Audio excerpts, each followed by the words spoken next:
They laughed when I dropped out of ROTC, said I couldn't handle the heat, the orders, the grit. My own sister called me civilian material, like it was a dirty word. At family dinners, they toasted her medals and talked over me like I was invisible. Even when I enlisted years later, quietly, no fanfare, they still treated me like a joke, a fluke. Oh, she's just playing soldier. But that day, standing in the base training yard, dirt on my boots and 5 stars tucked in my pocket, I watched my sister drill a fresh batch of recruits. She looked right through me until her sergeant leaned in, wide-eyed, and whispered, "General? Ma'am?" The silence that followed could cut steel. And for the first time, my sister saw me not as a dropout, not as a shadow, but as someone she'd never even bothered to ask about. She didn't know the years I served under false names, the missions I buried, the scars I don't speak of. And now, she had to salute me. But that's not where the real story begins.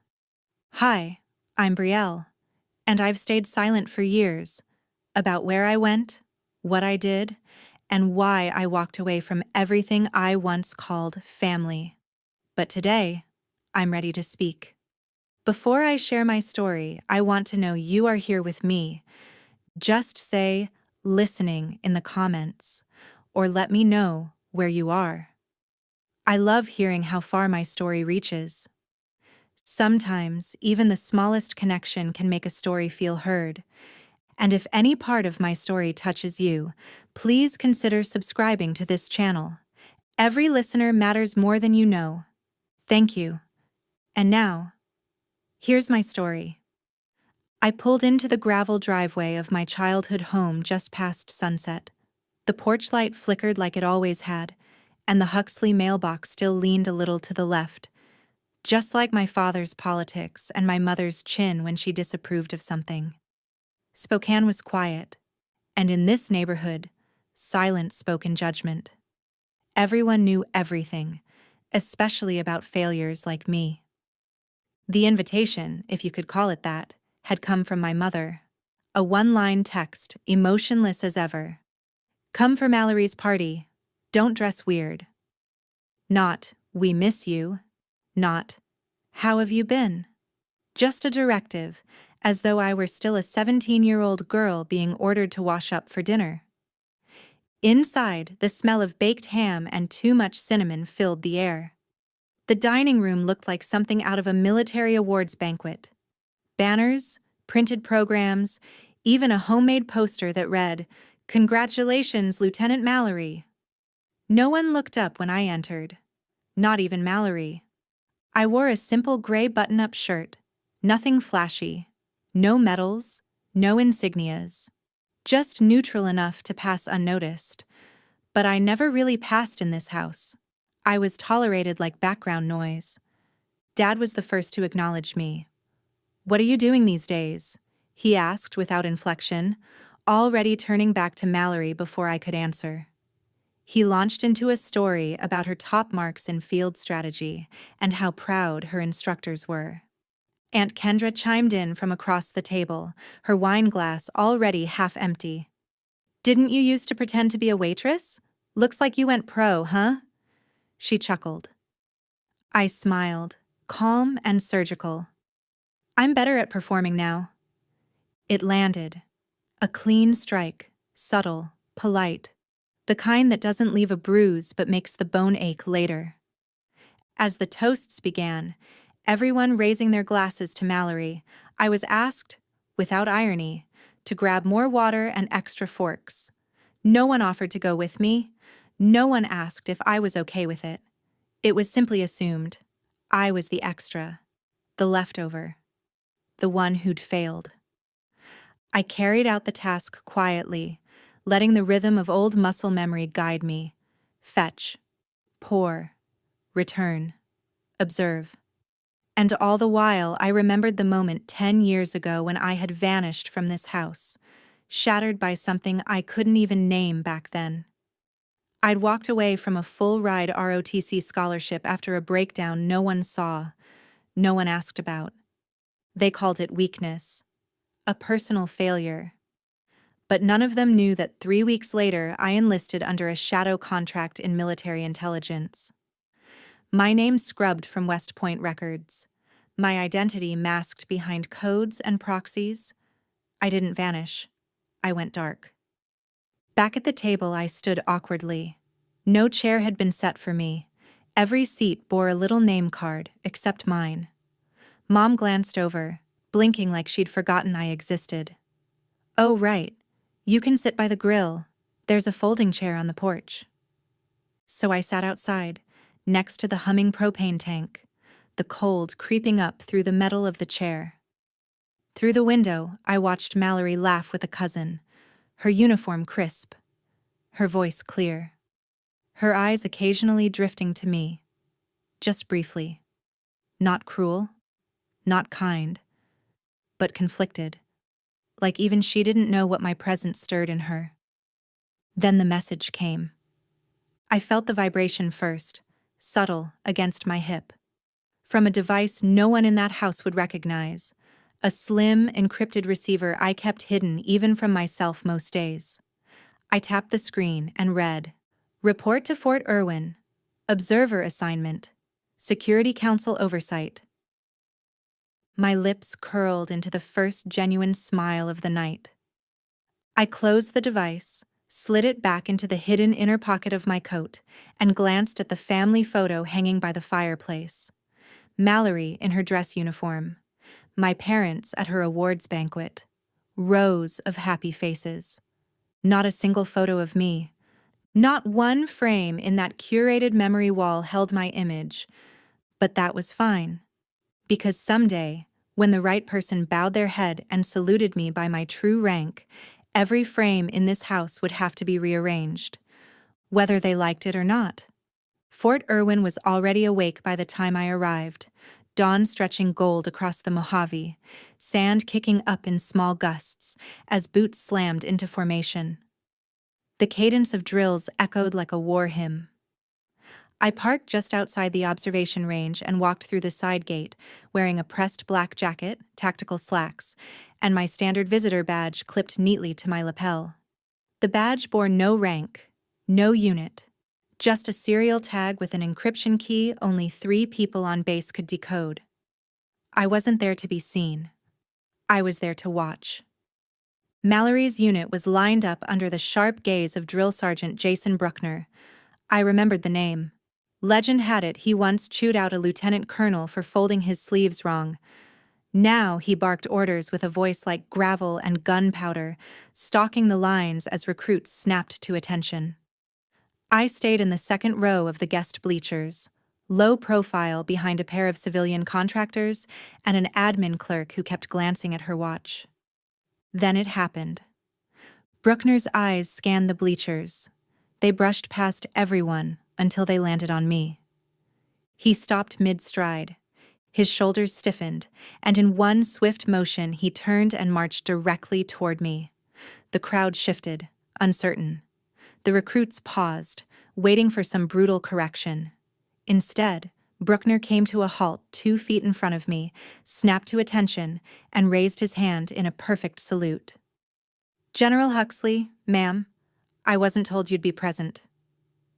Silence gripped the air like a vice. Every cadet froze, every officer shifted uncomfortably, and Mallory, standing dead center in formation, dropped her practice rifle.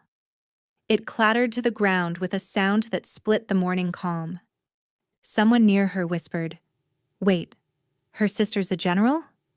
I didn't flinch.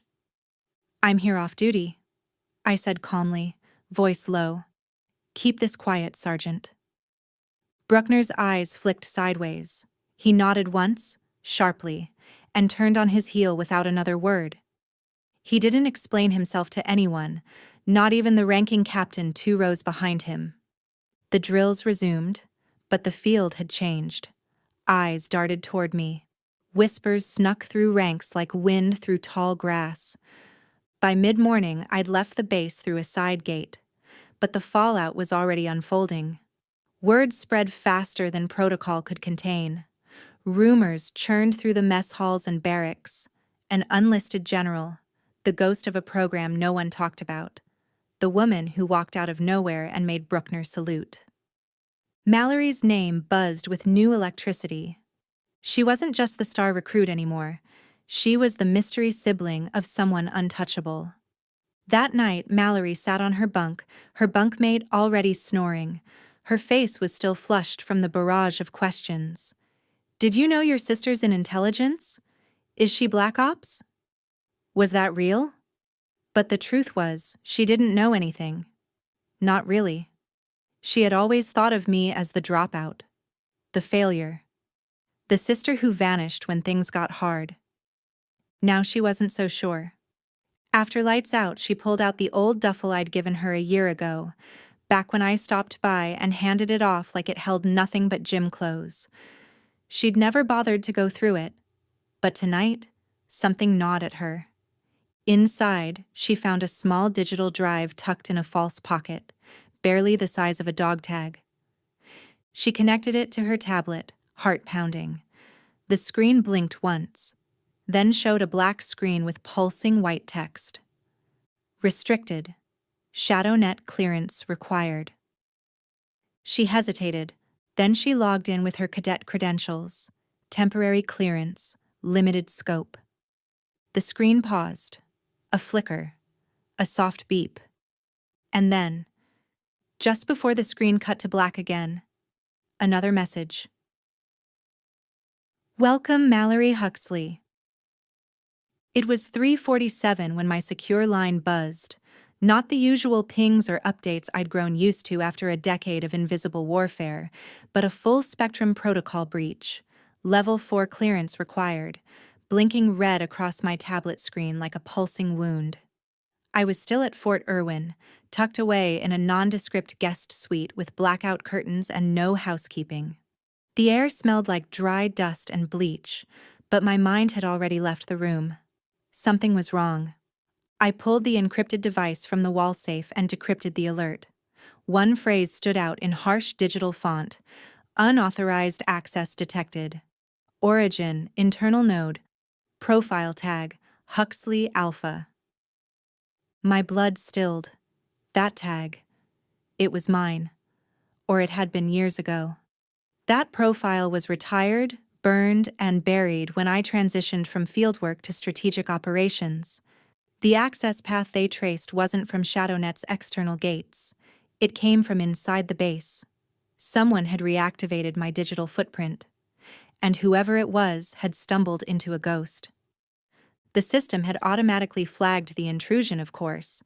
That's what it was designed to do. But in doing so, it also tripped a secondary protocol. An old fail-safe I helped engineer back in the earliest phase of the Alderson React program. A sealed Black Ops so deep it wasn't stored in any current directory. Most of the files were meant to be untraceable, dead weight in a forgotten server.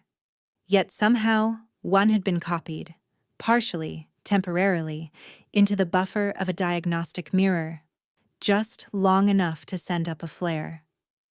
When I arrived at the Strategic Coordination Office, the air was already hot with tension. Major Cecilia Penn waited for me in a room that smelled of ozone and pressure. She sat at the head of a narrow table, arms folded across her regulation blouse, her hair in a bun so tight it might snap under stress. No greeting. Just a click of her pen and the click of the door locking behind me. "General Huxley," she said without emotion. "We've logged an irregular access event from an ID tag associated with your prior deployment." "I'm aware," I replied, steady. "And I can assure you, Major, it wasn't me." "You'll understand if that's insufficient," she said.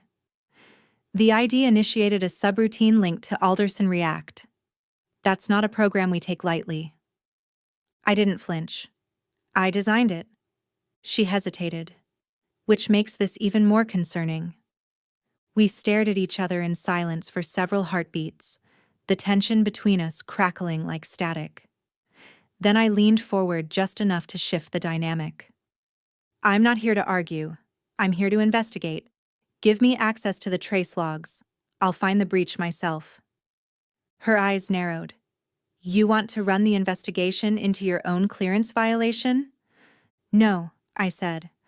I want to find out who just woke up a program we buried in a digital graveyard 8 years ago, and why they knew exactly where to look. There was a pause. Then, slowly, she nodded. I walked out with a temporary admin token, full access to diagnostic logs, and 36 hours to trace the breach before the report went to Joint Command. I already had a theory. Back in my suite, I ran a silent query into the metadata of the triggered access point. The digital fingerprint was incomplete, scrubbed, sloppy, but still familiar. It was generated from a device I hadn't seen in years, one I used to carry in the field and had stashed in a duffel I once gave to Mallory. My stomach twisted. She had no idea what she'd touched, no understanding of the silent grave she'd walked over, but that didn't matter now. The system had no grace for intention, only exposure. And exposure in this case didn't just mean embarrassment. It meant a federal review, possible declassification hearings, and a threat to operations still active in 3 separate regions. I should have reported her, but I didn't. Instead, I initiated an encrypted back-channel to Bruckner, one of the few people I trusted who had eyes on the ground and a clean record of staying out of politics. I knew he kept backups of old deployments, just in case. So I drafted a message, brief but precise, attaching a request for network logs and any firewall echo files still stored in his personal archive. At the end of the message, I wrote one final line. This wasn't random. Someone wants me exposed, not just compromised. Then I sent it, and waited for the storm to tighten. The lights in the digital forensics lab at Fort Irwin never flickered. They hummed with that artificial steadiness only government buildings seem to master. Timeless, soulless, precise. I'd been given provisional command over the investigation, a nod to my rank without the respect it usually came with. Still, I didn't need admiration. I needed access, and I had it. Beside me stood Bruckner, arms crossed, gaze sharp as a bayonet. He didn't ask questions. That was his strength. He followed instinct, not curiosity. And his instinct had long learned to trust mine. I ran the trace backward, decrypting one layer at a time until I found the breadcrumb I'd expected. The file, Alderson React, hadn't been opened fully. Just skimmed. Enough to trigger an alert, not enough to detonate. The signal, though, was clear. It originated from a temporary device. One I recognized. I assigned it to Mallory during a live simulation 2 weeks ago. Standard issue, nothing classified. Except she'd kept it. And she'd used it. I didn't go to her barracks. I called her in. When she entered the room, her posture was stiffer than usual, like she'd prepared for a punishment she couldn't predict. She paused in the doorway, eyes bouncing between me and Bruckner, who gave her a slight nod but nothing more. I motioned to the seat across from me. Sit down. She did. I didn't waste time. You don't need to explain. Not yet. But you do need to understand. What you accessed isn't just sensitive, it's federal.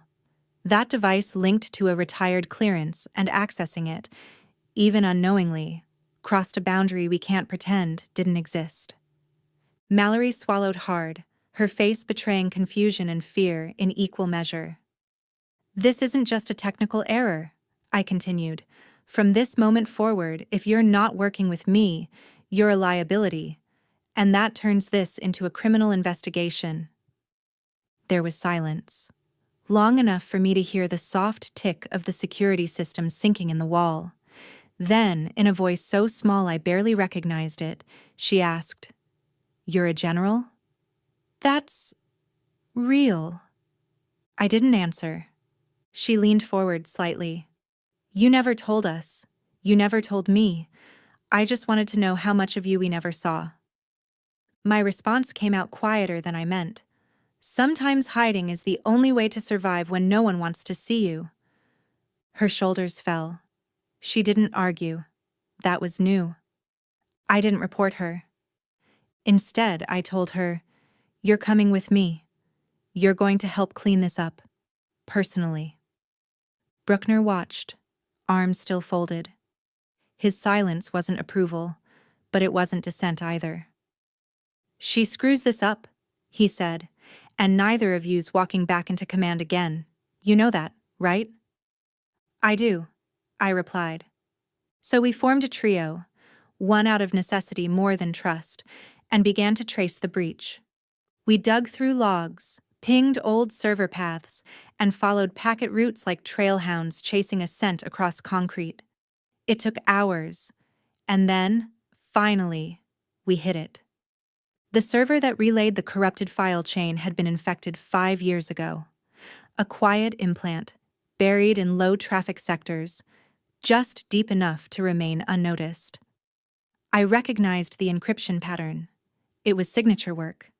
And it came from a unit once overseen by a former operations officer with a reputation for playing dirty, Nathan Croft.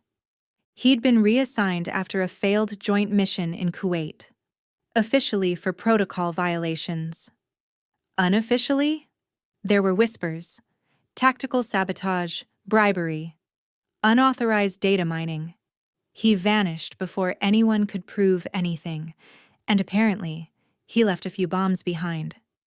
We leaned back in our chairs, the realization hitting like a slap. "This wasn't an accident," Bruckner muttered. "Someone planted that worm." 5 years ago, I said, "which means this goes deeper than Mallory. She tripped a wire, but the minefield's been here the whole time." On the way back from the lab, Bruckner broke the silence with a story I hadn't expected him to tell.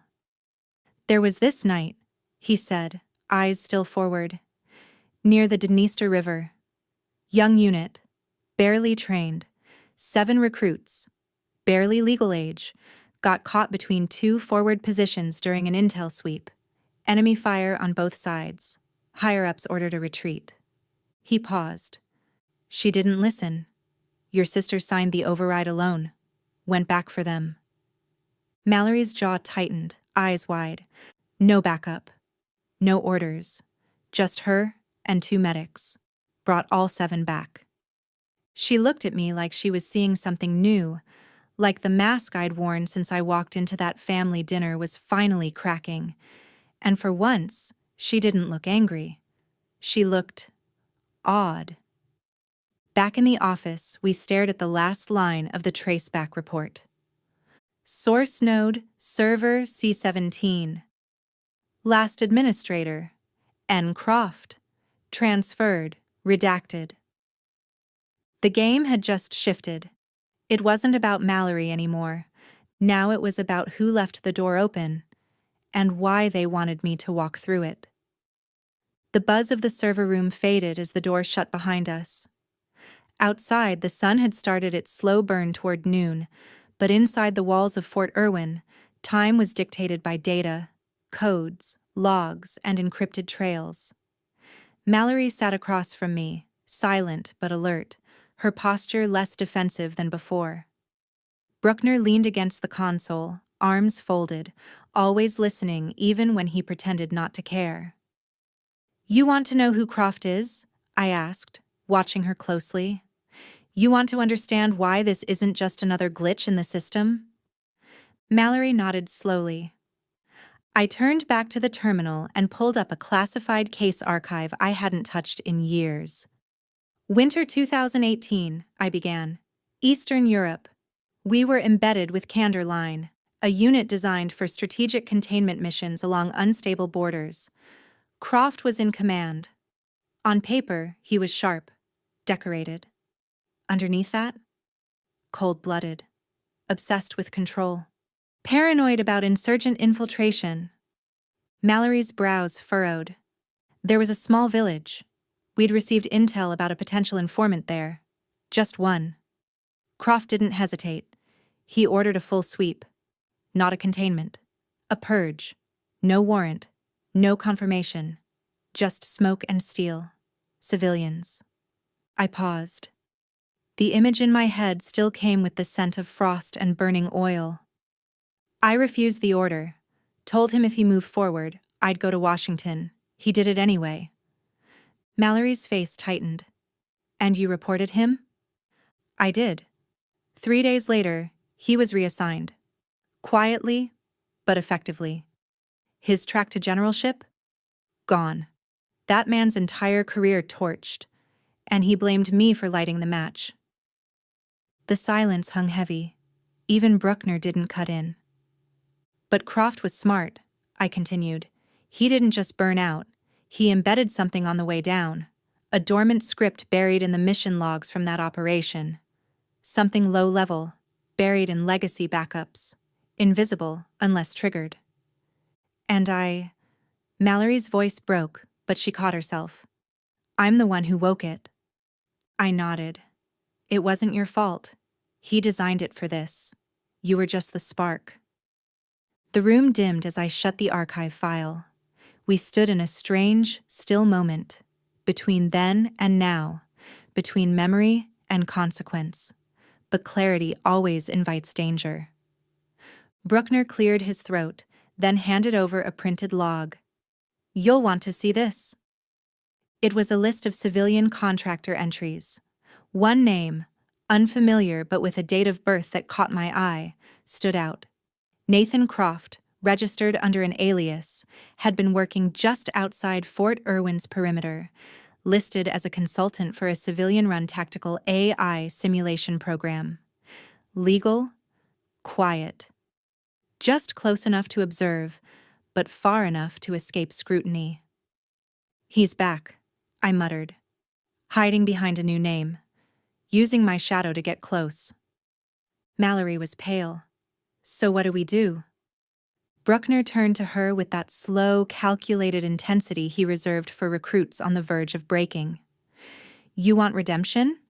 You want to prove you're more than someone playing soldier with borrowed clearance? She bristled. Then answer me this, he said. Do you want a perfect transcript, or do you want to do what's right? Because the woman you've resented for years just saved your future, and didn't say a damn word about it. Mallory looked down. No rebuttal. No excuse. Just a quiet shift in her stance. A slow exhale. The beginning of something unspoken. I turned away, tapping into a secure line buried in the console's corner port. An old encrypted channel I hadn't used since I walked away from covert duty. I typed the message slowly, deliberately. The ghost is back. He's using my shadow. I'm ready to finish this. I hit send, and the silence that followed didn't feel empty. It felt like the calm before a war. The room smelled like overheated circuits and stale coffee. Midnight had come and gone, but none of us had left our posts. The command terminals pulsed with soft light, and the air inside Fort Irwin's technical hub was thick with something beyond tension. It was the anticipation of collapse. Numbers scrolled across the main console at a speed I hadn't seen in years, strings of code unraveling into chaos. Mallory hovered nearby, her arms folded tight across her chest. Bruckner stood silent at the door, scanning the monitors like they were enemy terrain. I leaned over the terminal, my eyes narrowing. That's not just a spike, I said. That's a breach protocol. Then it hit. Lines of code replicating themselves like wildfire, tearing through compartmentalized data.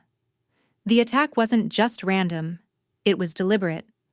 The files being extracted weren't generic. They were strategic defense outlines, older but still active in simulation frameworks. And each one? They carried my name, my approval, my command signature from missions over a decade old. The implication couldn't be clearer. Someone was trying to paint me as a traitor. The overhead alarm flickered red, and within minutes, a notice came through. Effective immediately, my access was suspended. Pending investigation, I was being classified as a Tier 1 internal threat. I didn't even flinch. Bruckner clenched his jaw, but didn't speak. Mallory looked at me, then at the screen, then stepped forward like a fuse had just lit in her chest. She marched out into the adjoining corridor where a panel of senior officers was assembling, summoned by the red-level security flags. Without warning or hesitation, she spoke. "I did it," she said. Her voice didn't crack. "The initial breach, the file pull, it was me. I used an old device Brielle left behind. I didn't know what I was opening, I wanted answers. And I was stupid." The room went still. Mallory's eyes burned with something raw and unshaped. I used to think she walked away, that she gave up on the family, on honor, on all of it. But I didn't know she was the one carrying the fallout for people who didn't deserve her silence. Silence, for one long second, owned the room, not the cold kind, the reverent kind. Even the most skeptical of the officers shifted slightly. I looked at her, not as a problem I had to manage, but as the first person in years who saw the price I paid without demanding a receipt. Then the console blared again. More breaches, this time from an external uplink. Not just data, the virus was targeting secondary command pathways. Simulated drone command, war games. Croft had waited for this. He'd used Mallory's misstep as a breach point, and now he was hijacking a system capable of controlling thousands of autonomous exercises. "This isn't over," I said, moving quickly. Locked out or not, I knew the back doors. Not all were documented. Some were instinct. I pulled a secured drive from my pocket, the same one I'd built back during Canderline. A mirrored backup of an old simulation subnet with one critical patch Croft wouldn't know existed.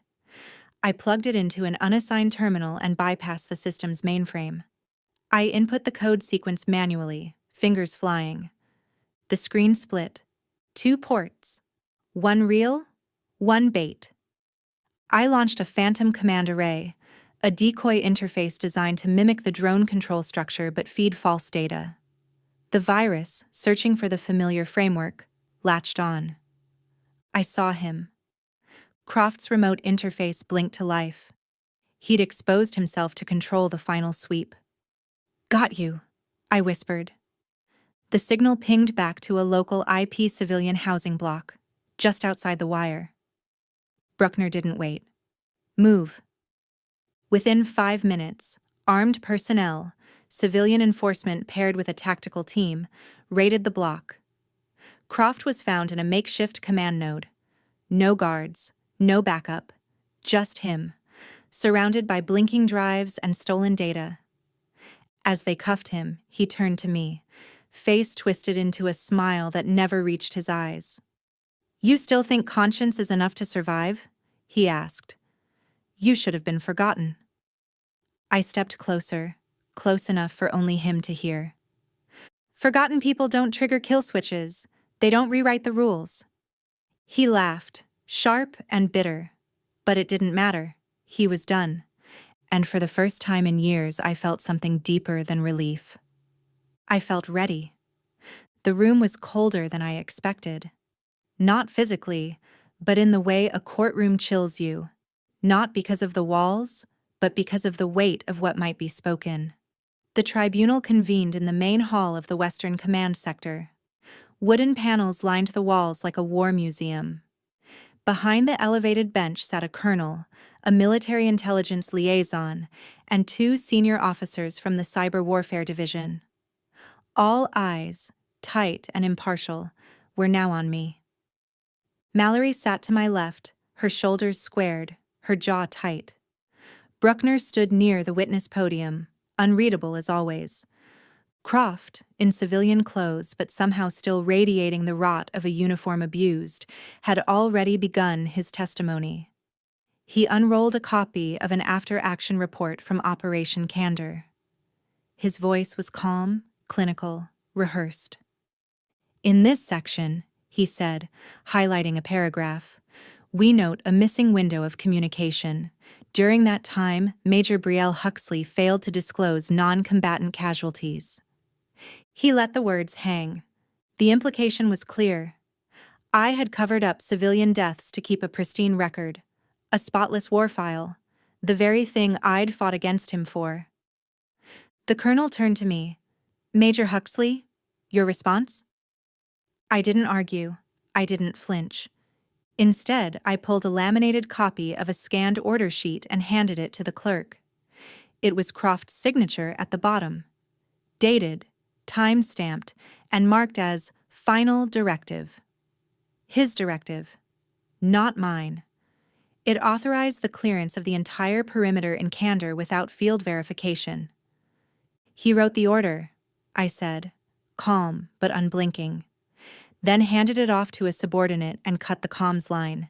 He knew what was coming and made sure no one would question it. There was a pause, brief, but dense. Then Bruckner stepped forward. Permission to submit a digital recording, he said. With a nod from the bench, he played the audio. My voice, 5 years younger but sharp as steel, rang out. Hold fire. There are heat signatures that resemble civilians. Wait for the recon team to confirm before continuing. There it was. The moment I put my rank on the line. The moment I stepped out of chain of command to save lives. Something Croft had tried to erase. I heard a soft exhale from one of the officers. Croft sat back, eyes narrowing, jaw ticking. But it didn't end there. Mallory stood. In her hands was a printed access log. This shows activity from Mr. Croft while registered as a civilian advisor at Fort Irwin, accessing restricted code bases 2 years ago. That's when he planted the Trojan that triggered last week's breach. He didn't just want sabotage, he wanted revenge. The silence that followed was heavier than before. The colonel turned to me again, almost reluctant. Major, why didn't you report your heroism from Candor? You had a chance to be decorated. I looked straight ahead. Because when survival depends on shadows, I'd rather live in them than drag others into the spotlight just to take a picture. That silence changed. It softened, became reverent. Major Penn nodded, slow and deliberate. By unanimous vote, the charges were dismissed, my clearance restored, my rank reaffirmed. And then they handed me an invitation to deliver a keynote address at the upcoming Strategic Defense Cyber Summit. As I stood, someone asked if I wanted a statement released to clear my name publicly. I shook my head. If I'm stepping into the light, I said, let it be for truth. Not for forgiveness I don't need. The hall was quiet as I walked onto the stage. Not the kind of quiet that comes from disinterest, but the breath-holding stillness of waiting to hear something real. The military summit at Fort Walker's command center drew over 300 faces, uniformed officers, cyber analysts, academy scholars, press. Not a single camera flash went off. They knew what kind of story they were about to hear. I wore my formal dress blues, crisp and buttoned, but without any medals. The only thing behind me on the projector was a single line of text, courage in the shadows, surviving digital war and old ghosts. I didn't clear my throat. I didn't smile. I didn't open with a title or biography. I've never failed, I said. I just chose to live where no one claps for the right thing. The air shifted. Every back straightened. I told them about Candor, but not the place, not the names. Just the decisions. The infrared scan that showed a child's figure near a window. The argument with command. The moment I held the comms and said, wait. That's all I said. Wait. I told them what that wait cost. Reputation, medals, the idea of glory, and what it gave in return. 17 names that didn't get carved into stone. I didn't romanticize it. I laid it bare. I told them silence doesn't come cheap. But sometimes it's the only shield you have for others. And then, as I paused, I saw her. Mallory. First row. In formal cadet blues. A binder in her lap. her proposal to overhaul cyber defense training modules using the very breach she had helped trigger as a case study. She didn't smile, but she nodded. At the end, I looked out over the crowd. "There's someone else who should speak," I said. "Because the future of leadership isn't about those who are remembered, it's about those who choose to remember." I called Mallory up. Her hands trembled, but her steps didn't falter. "I used to believe the one who stood tallest deserved the most praise," she said. "But I was wrong. The ones who kneel to shield others, they're the ones who deserve to be remembered." Her voice cracked, but only once. After the ceremony, Major Penn approached with a manila envelope. Inside was the formal declassification request for Operation Candor. It would put my name and the names of my unit into the official archives, with all the risks that came with it. He didn't push, just asked, "Do you want your name carved in stone? Or do you want your team's names carved into a list of collateral?" I held the folder and handed it back. "I won't burn others just to light my own name," I said. "We survived together. I want them to keep surviving in peace." As I stepped down, Mallory met me. From her pocket, she pulled out a small silver pin, unofficial, handmade. A quiet symbol given to leaders who chose people over medals. She pinned it to my lapel. "Instead of carving your name in stone," she whispered, "I think we should carve it into memory. I'm the first to carry it." 3 days after the conference, I was called to a private room at the Pentagon. Major Penn and a Joint Chiefs liaison waited inside. On the table sat a folder with my name on it, sealed with the Department of Defense crest. "We want to honor you," Penn said. "The real story of Operation Candor. Your name, your image, national recognition." General Reynolds, who once shut down all talk of candor, added, "You'd be a symbol, not just a soldier, a face of integrity for a new generation." I asked one question. "If I agree, will the others be exposed?" They hesitated. Reynolds finally nodded. "There's risk. Encryption only goes so far." I saw Stanton's face flash through my mind, alive because I disobeyed orders. Living quietly in Ohio now, under a name no one knows. Instead of answering, I handed them a sealed letter addressed to the military academies. "If the next generation needs a story," I said, "this is the one they should hear, without my name."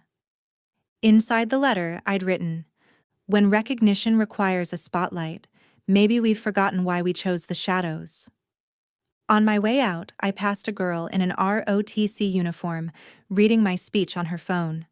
She glanced up at me, no flicker of recognition, and yet I smiled. In the car, I read Mallory's message. "You're not a legend. You're the reason I still believe in doing what's right."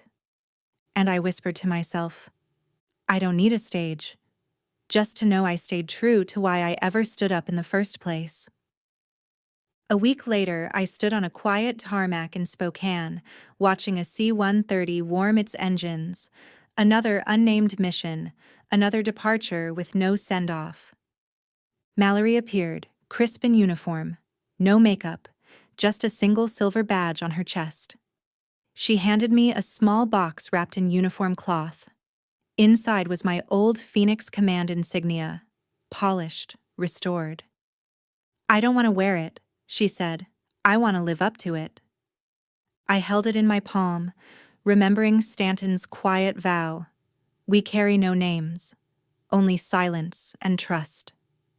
She saluted me, first time ever. I responded with a firm embrace. No words, no tears, just the wind rolling across the runway. Before boarding, I left her a letter. Told her, "Open it only if you forget who you are."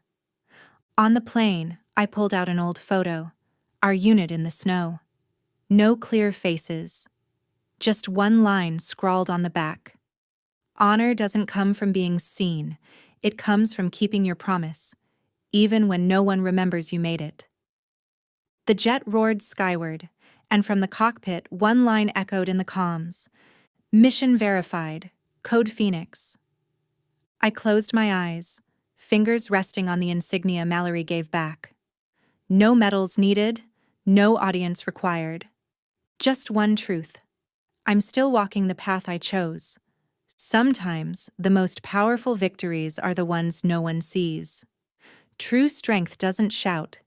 It endures, it forgives, and it walks away with peace. In a world obsessed with recognition, choosing integrity is the quiet kind of bravery. If this story moved you, I'd love to hear your thoughts. Leave a comment, subscribe, and join me as we uncover more untold truths together. Thank you for listening.